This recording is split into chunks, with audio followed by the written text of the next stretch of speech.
Heung-min Son cannot stop scoring. He is back.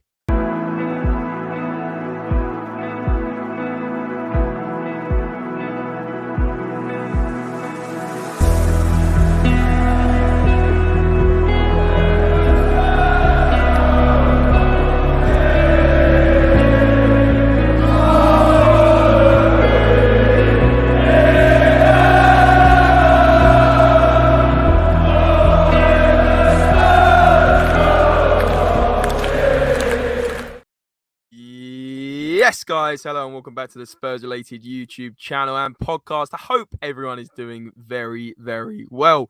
It has been a while. I do apologise for the lack of activity on the channel, but we are back. We are back talking Tottenham, back talking Ange, and I'm back alongside Andre, Spurs-related, all the way from Canada. Very quickly, Andre, how you doing, mate? It's been a while. Yeah, it has been. I've been doing well, been busy. I mean, we've all been busy, the Spurs-related. Team members here have been on the move, as you guys have seen, but we're back here talking Tottenham and lots of positive news, which is very nice to see. Exactly. We were going to be talking about the North London derby, which was a fantastic game. I was very, very happy with the draw, and I thought we could have got more, but we'll get into that. And we'll be talking about a few different updates related to some injury news, but also some returns from injury, including Brian Hill. And Tottenham have actually made a signing at the end of September. LUKA VUSKOVIC, probably completely butchered that. Please correct me in the comments if I am wrong. I would love to know how you say it properly.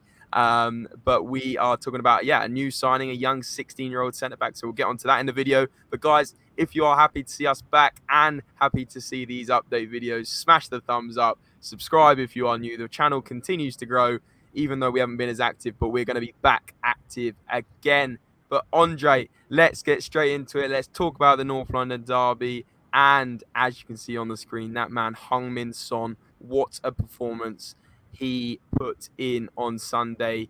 2 goals, fantastically taken goals as well, it has to be said.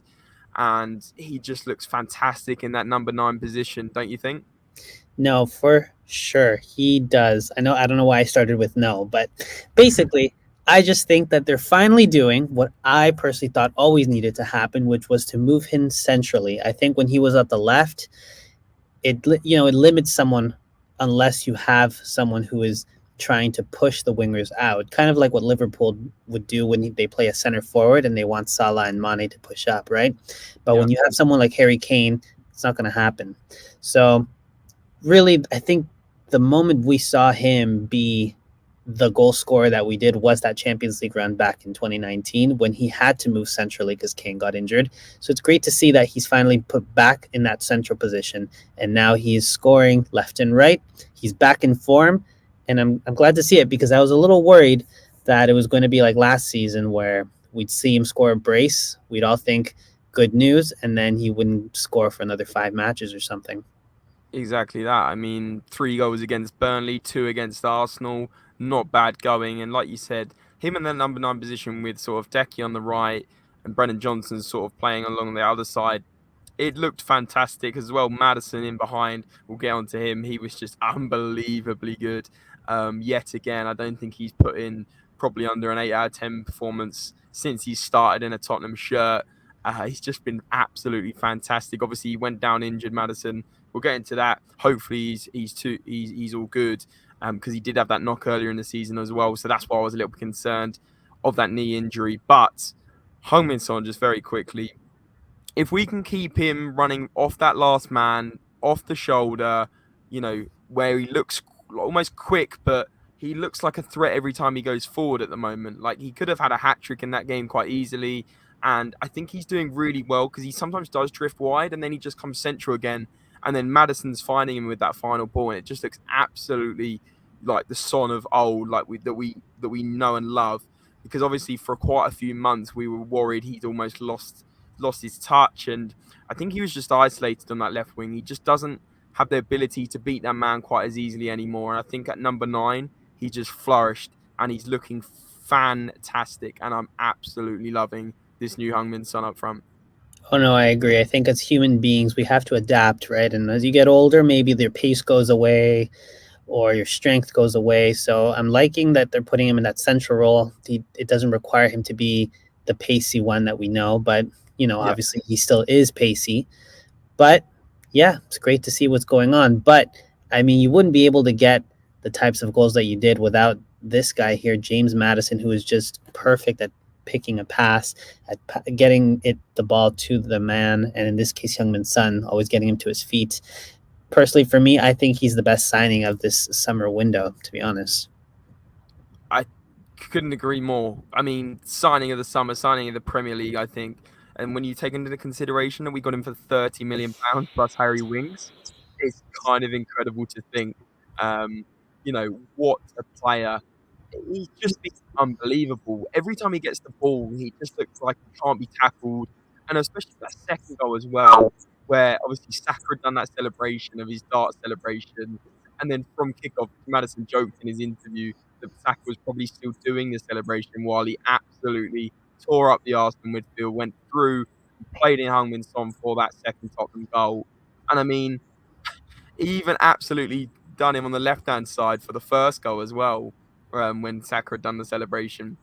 So, I mean, he just looked unbelievable, and he looks so, like I said, he looks so difficult to tackle. Like, he looks like a player that if you're going to tackle him, it's going to be a foul. And he's just drawing so many fouls and winning us free kicks in such great positions as well, which is key. Almost like a Grealish type of player, where Grealish wins so many fouls. I think if you look at the stats, I haven't got them in front of me, but I'd imagine Maddison is winning a lot of free kicks this season and is probably up there with the most fouled player. And that is so good to have someone like that in your team that can win you free kicks in dangerous positions where you can then obviously score from a set piece. So that's another thing. But I mean, 2 goals and 4 assists in 7 matches.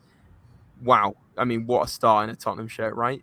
Yeah, when you compare him to other, I guess, central attacking midfield signings, it's like night and day. Havertz, I don't think's done anything. Declan Rice has been okay. I think he's injured now. McAllister hasn't really done too much, and it's not everyone. Tonali's done pretty good too, but I don't think he's a cam anyways. But yeah, just goes to show, especially for the price we got him compared to what the price that these other clubs have bought their cams. Solid. We've lucked Yeah. out on this one.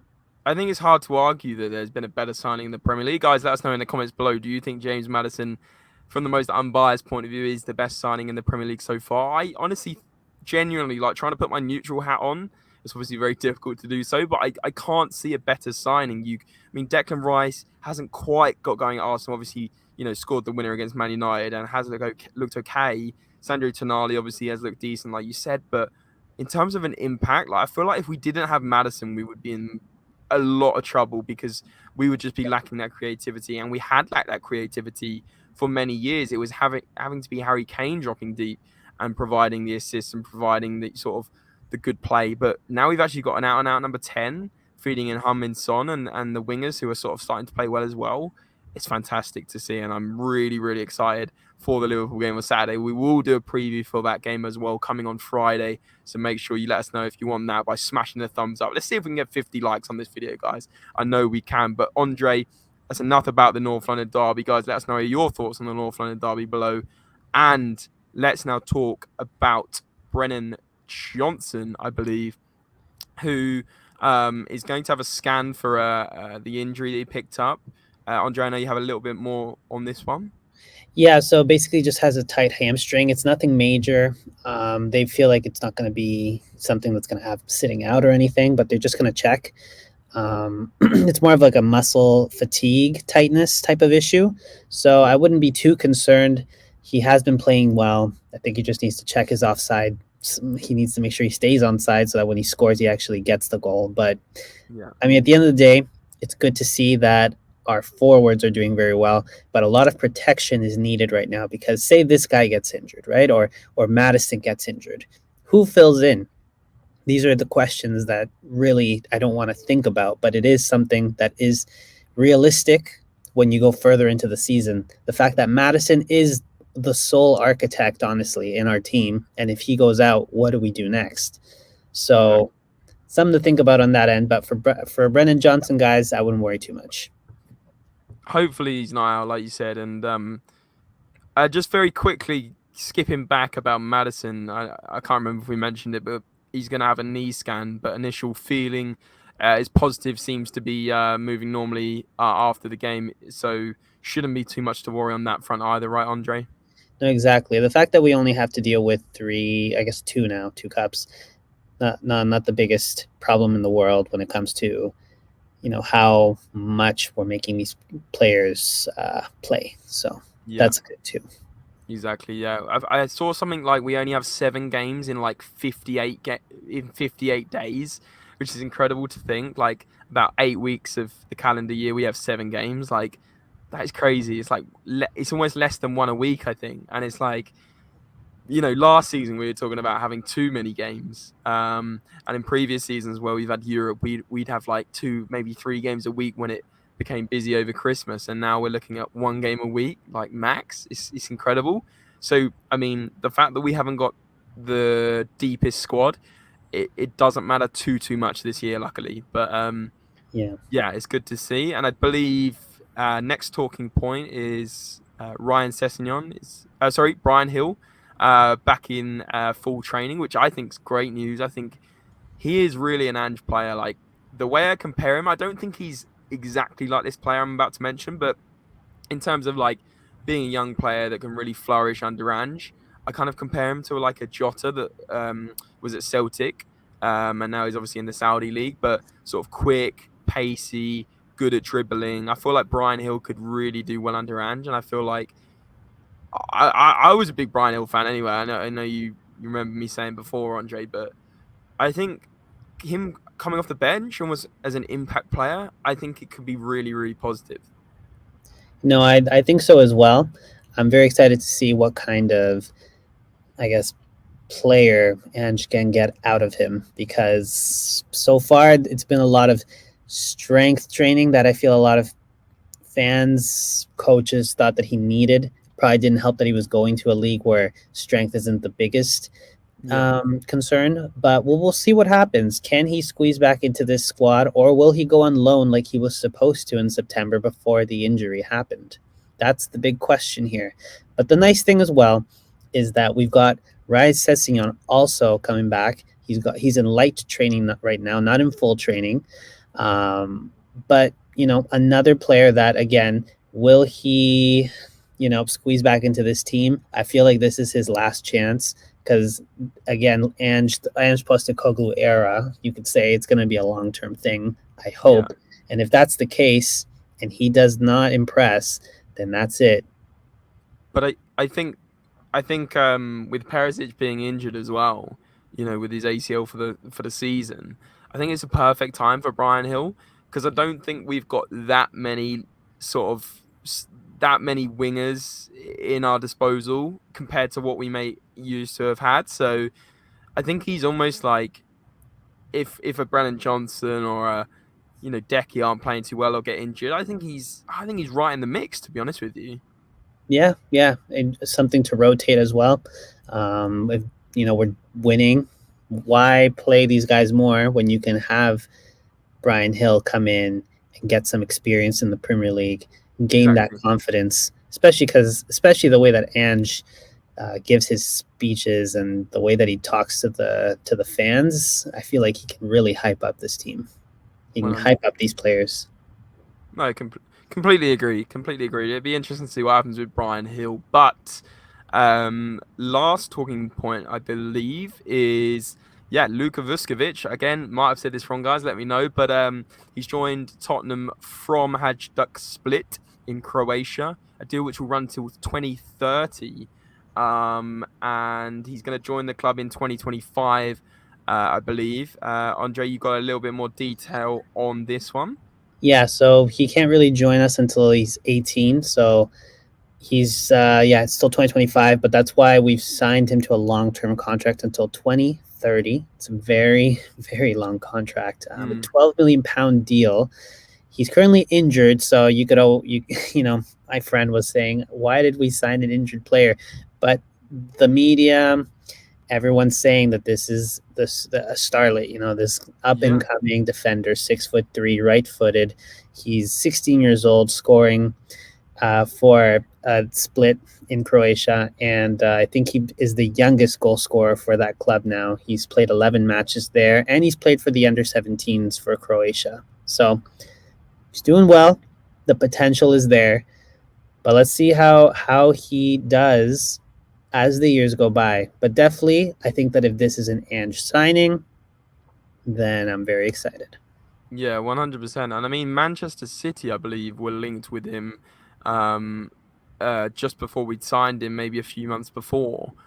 And Man City obviously have an incredible track record of signing young players. And the fact he's £12 million, age 16, I mean, that's got to be one of the most expensive 16-year-olds ever, surely. Born in 2007 is absolutely crazy to me. But like you said, he's not allowed to join until he's 18. I'm not entirely sure on the laws behind that. Maybe someone in the comments can let me know on this one. But 6'3" as well. An absolute beast, an absolute unit. You And I've can heard a lot of good things about this guy. And there's a lot of good defensive players in Croatia. You look at Croatia's team over the years, and they've always been a bit of a dark horse in tournaments because they've had such a solid team. You look at Gvardio even as a bit of a young player. I mean, I think he's 19, 20 years old, gone to City, is probably going to be straight into, starting City every single week. So, I mean, incredible to think that this guy is only 16, but hopefully, in a couple of years, we really, get the positives out of, clinching him early, I guess, because, beating the crowd to him and having someone that's, an absolute gem going forward. But I will that, say, I will well, say that I believe the most expensive young signing goes to Endrick from who signed for Real Madrid for I believe £50 million or something. So, I mean, there's a huge gap on that end, but spending something in the double digits, that's an investment, and you're starting to see that slowly. You've got Delis on one end, you've got VUSKOVIC now, you've got what was that defender we bought, Phillips. yeah. So you're seeing those pieces there. There's some investment going on for the years to come. Yeah. And I'm very excited to see what he does 3 years down the road when these players really start playing in this team.